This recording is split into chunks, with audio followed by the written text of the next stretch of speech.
Hi, I'm Dan Satterberg, King County Prosecuting Attorney, with a report from our Crime Strategies Unit about gun violence in King County for the first half of 2021. For the last 4.5 years, the Crime Strategies Unit in my office has kept close track of all gun incidents. That is, any shot fired, whether it hit somebody or not, all the way up to people who were murdered with handguns. That's given us about a 4-year baseline of what normal gun violence in King County looks like. So far in 2021, we are continuing a very disturbing trend that started last year with increased gun violence. In the first 180 days of 2021, 196 people have been shot. That's more than one a day. Of those, 42 died and 154 suffered serious injuries. This calls upon us to look carefully at where the gun violence is happening. One of the reasons that we keep this data is so that we can look at the demographics of people who've been shot and understand where smarter investments might be made to help reduce and prevent gun violence.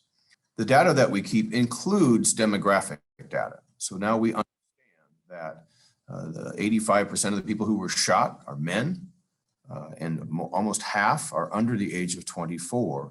And also equally disturbing is the concentration of gun violence in communities of color. And particularly the 50% of the people who were shot identified as Black or African American.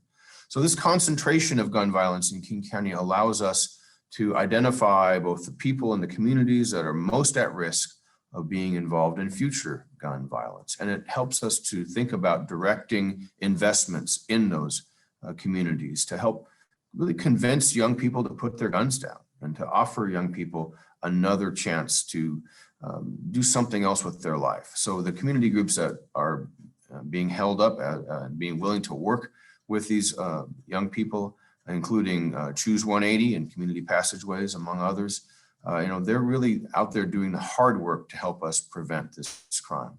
At the same time, the violence that has occurred, and it's not all among young people, a lot of it's also within domestic violence situations, has created a significant workload for the King County Superior Court and for the prosecutors in my office.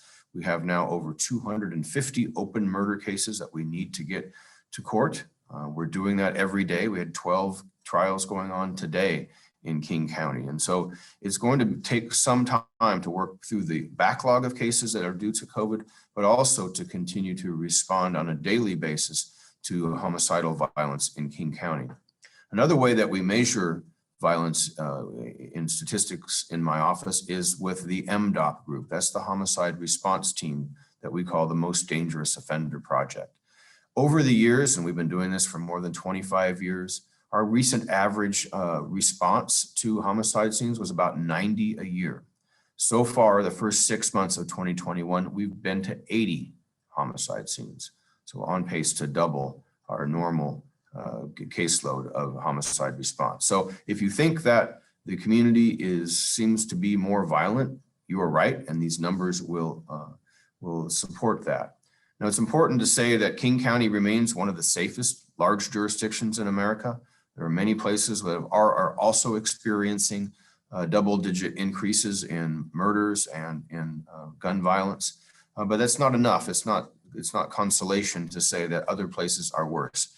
We have these numbers, we have this baseline to know what we could be and what a normal situation might be in terms of the use of guns in King County. We are in a public health crisis. We're in a public safety crisis in those communities where the gun violence is highly concentrated. So we collect this data with the understanding that we can share it with not just law enforcement, but with the community at large, and also with people who are interested in working with young people who are at risk of being involved in gun violence. And we'll continue to keep this data as it comes in throughout the rest of the year. But it's important for us to share it as we get it and to let the community know that we are in an unprecedented time of violence in King County.